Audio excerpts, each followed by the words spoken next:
This language was adopted, we felt it could be more clear to say this. If that makes sense. I still think so.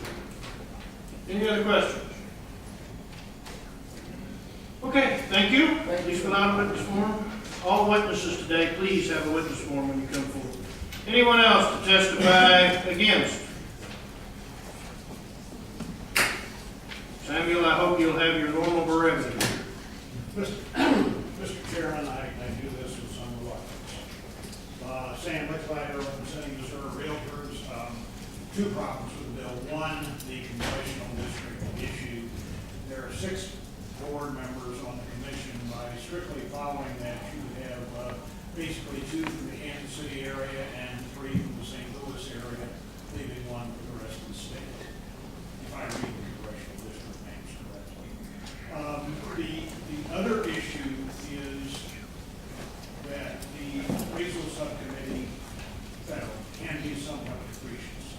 If they were to decide that something in this was not to meet their standards, they couldn't do anything about this, but they could remove the certification from the sort of appraisers to do property that's going to the secondary market, which cuts down substantially on the ability for people to get loans in the state of Missouri, assuming we don't import them from Kansas and Illinois, and I would not encourage that. That's it. Okay, questions for the witness? Yes. Can you go back to your argument on the congressional district again?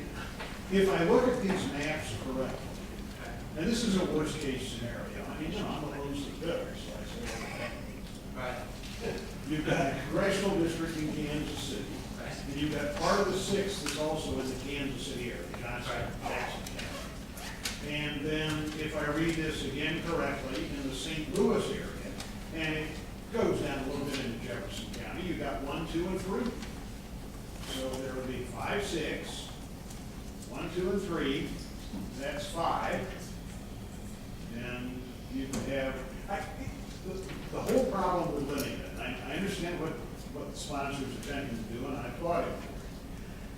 But I found it remarkably difficult to get people who are willing to, people who should serve on the commissions, to be willing to serve on the commission. Typically, and I'm not talking about the appraisal commission, now we're moving on to the real estate commission because I have some knowledge of that. It is, the person that wants to be on the commission is probably the person that might not want on the commission. And if this is anything like the real estate commission, which I suspect it is, doesn't pay much. For every day you meet, you probably have to, if you're going to do a good job, you've got to spend 3 to 4 days of going through the paper. And it's a problem. If the bill passes, we'll deal with it.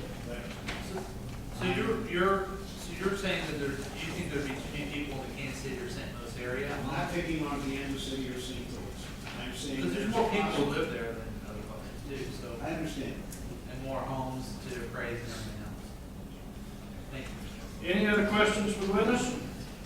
Thank you.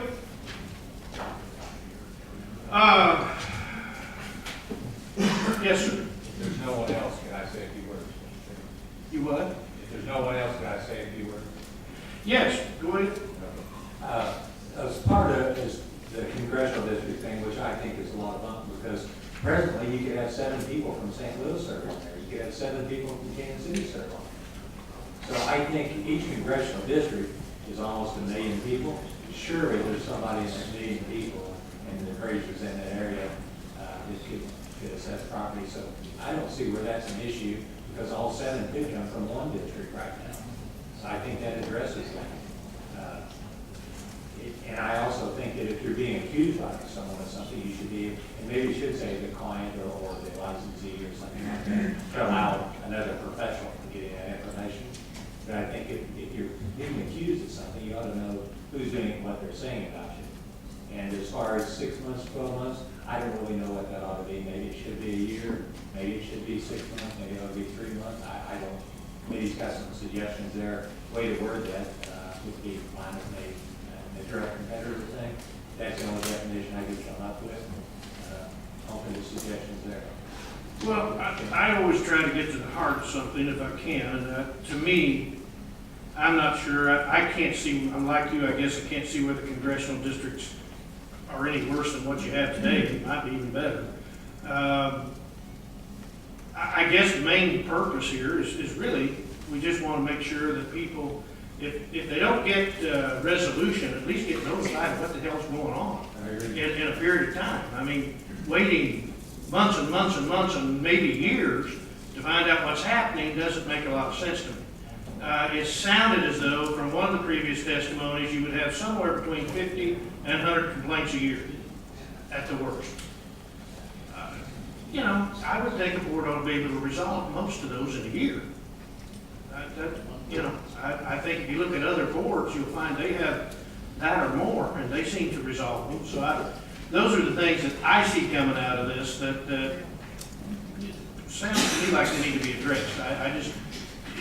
Maybe you don't have to resolve the issue, but at least the complaintee ought to know what's going on in a certain amount of time, I would think. Right, not financially ruining them by straightening this out. All right, any other questions? Anyone else testify against? Anyone else testify for informational purposes only? Yes, sir. I do like the idea of an update every 60 days, you know. Seems like there ought to be something. Yes, I think that the bill sponsored amenable. Okay, all right.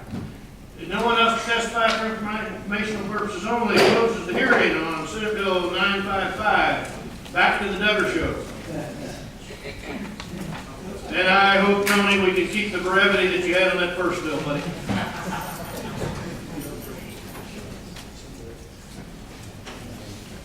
Thank you, Mr. Chairman. House Bill 1136. Yes, sir. Last year, I brought you a bill that had some changes to Chapter 115, as you kindly pointed out. After that, and we got those done, the Speaker appointed an interim committee to go in and just look at Chapter 115 and basically clean it up, because we eliminated punch card ballots in the last 25 or 30 years. We went to straight party. We eliminated that. So the cleanup bill spawned a committee to have another cleanup bill, so kind of what happened. So, and then we've also, over the years, we have eliminated with the Health America Build Act, we went to electronic equipment. And so what House Bill 1136 does is basically eliminate the statutes that apply to the punch card system. It goes in and cleans up, it adds the definition of electronic voting.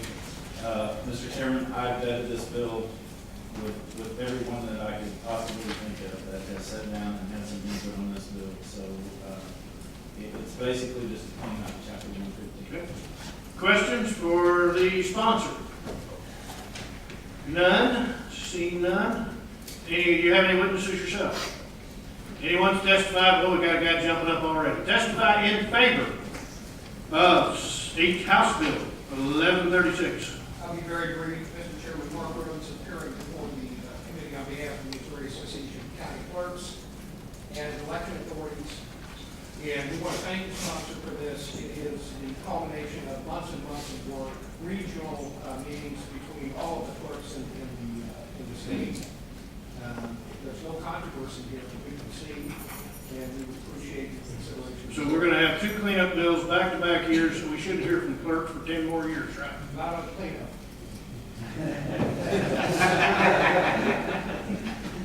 Any questions for the witness?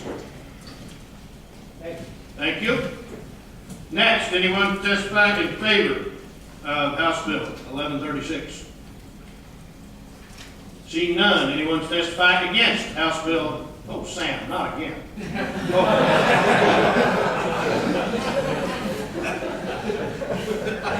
Anyone testify against House Bill 1136 as Sam leaves the room? All right, seeing none, anyone testify for informational purposes only on House Bill 1136? Close the hearing on 1136. Senator Duggar, House Committee Substitute. Huh? Oh, excuse me. Sorry, I promoted you, or maybe demoted you. House Committee Substitute, House Bill 1523. Thank you, Mr. Chairman. House Bill 1523 is also a very simple bill. It 2009, we passed some language in this assembly to help the MU and WashU invest their endowment funds. And in doing all that language between the House and the Senate, one of the sentences at the end of it, they've got the word "that" was put in there twice, made it an incomplete sentence.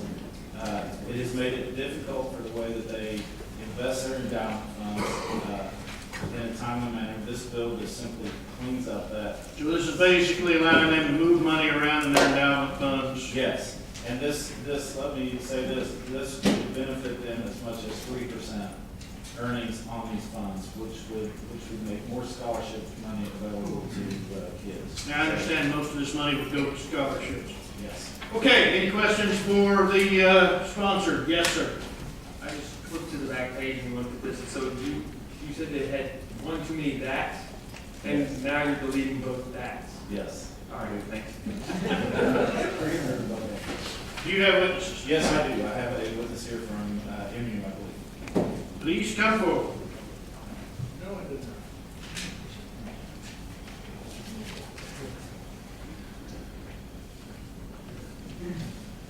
Mr. Chairman, members of the committee, my name is Nancy Clark. I'm an attorney with the General Counsel's Office of the University of Missouri System, and I'm available to answer any questions you might have. Was the way we explained it pretty much it? You have endowment funds, and by being able to move them easier, you can get higher interest. Is that what we're saying? That's exactly right.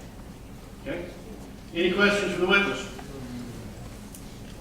Thank you very much. Anyone else to testify in favor? William Schlein on behalf of Washington University. Thank you. Any questions for this witness? Thank you. Anyone else to testify in favor? Seeing none. Anyone to testify against House Committee substitute for House Bill 1523? By the way, why is it a substitute? Because, is that one of the facts that you caught in it? I think that's probably right. Okay. We actually had an emergency clause, that's why we have a substitute. And there is an emergency clause still in it, as I recall. Yes. That's still needed? You know, like it said, the faster we can invest them, the better off. Let them move their money a little quicker, makes them a little more Yes, money? I mean, we're buying a couple of months here, basically. All right. Anyone against? Seeing none. Anyone testify for informational purposes only on House Committee substitute for House Bill 1523? Seeing none, we'll close the hearing on House Committee substitute for House Bill 1523. Senator Duggar, House Committee substitute for House Bill 1902. Thank you, Mr. Chairman. House Bill 1902 it sets the date for the presidential primary in 2016. It's exactly like the bill that's here in the Senate. I believe that Senator Krause has. We've already heard this. You've already heard it. It's the same bill. Okay. Questions? We did pass it out of committee. But I voted against one. I think you did. Sorry. Any other questions? Yes, sir. We didn't pass I thought we did. President. Yeah, presidential primary, we did pass. Primary, right. Some against you. Right, right. Any other questions? Question. Yes. How do you like being called senator? I I apologize. hardly noticed it.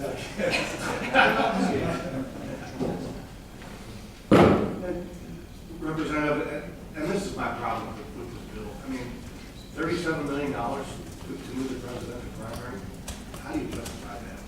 Well, I think if you look at the fiscal note, what happened was the county election authorities put into that fiscal note that they would have to have new machines to do this presidential primary elections, which I don't see as the case. I don't believe it's the case at all. So I think they've inflated that by putting the cost of those machines in this bill.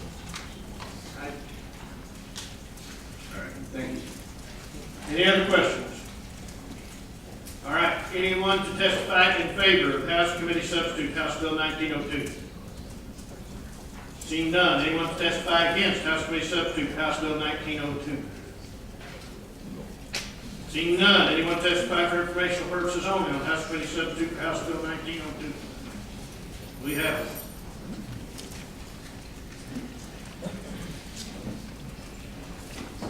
Good afternoon, Mr. Chair, members of the committee. Excuse me, John Scott, and Secretary of State's office. I did want to speak briefly to that cost piece.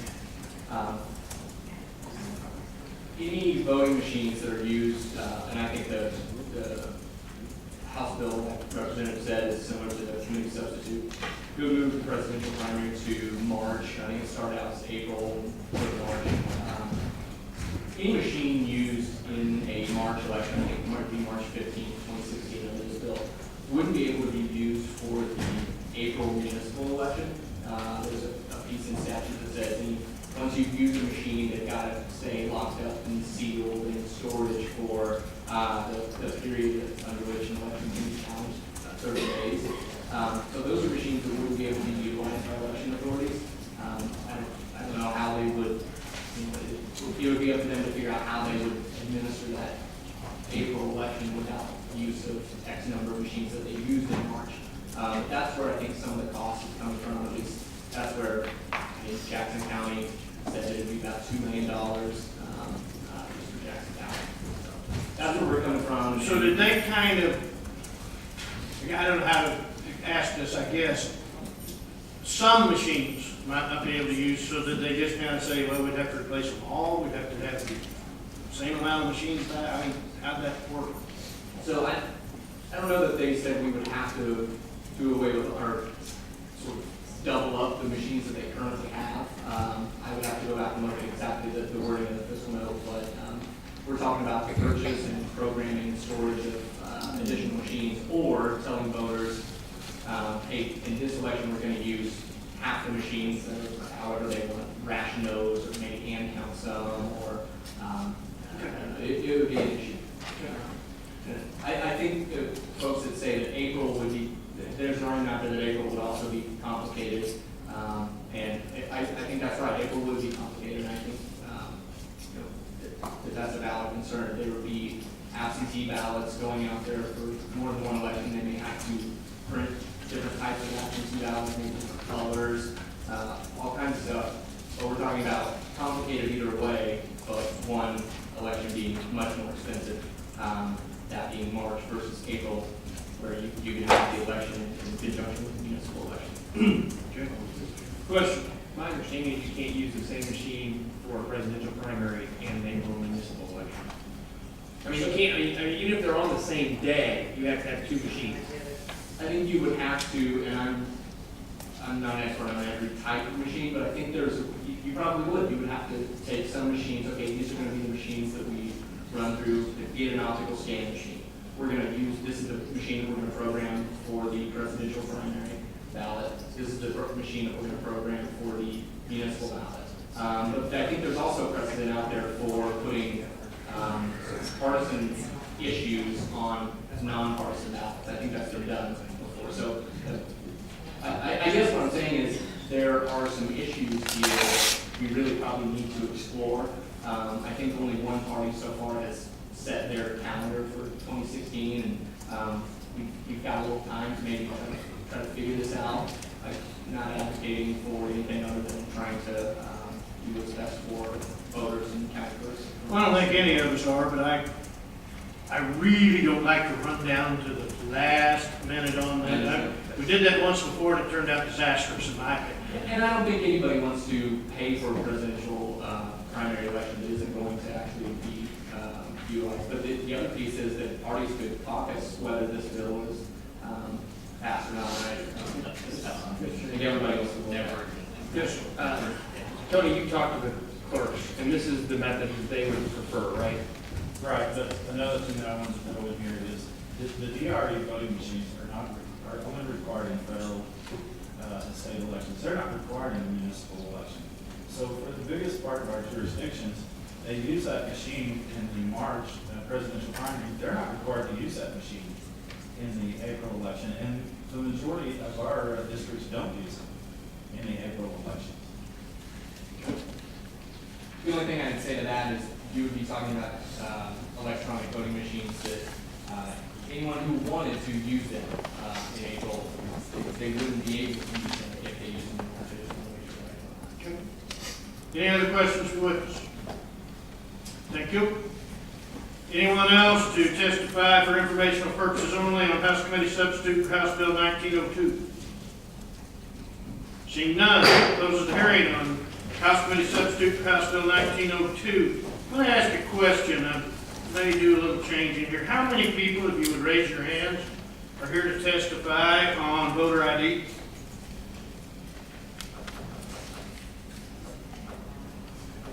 I think we'll go ahead and try that now. I was going to hold it to last, but I know you've got someplace to go, Representative.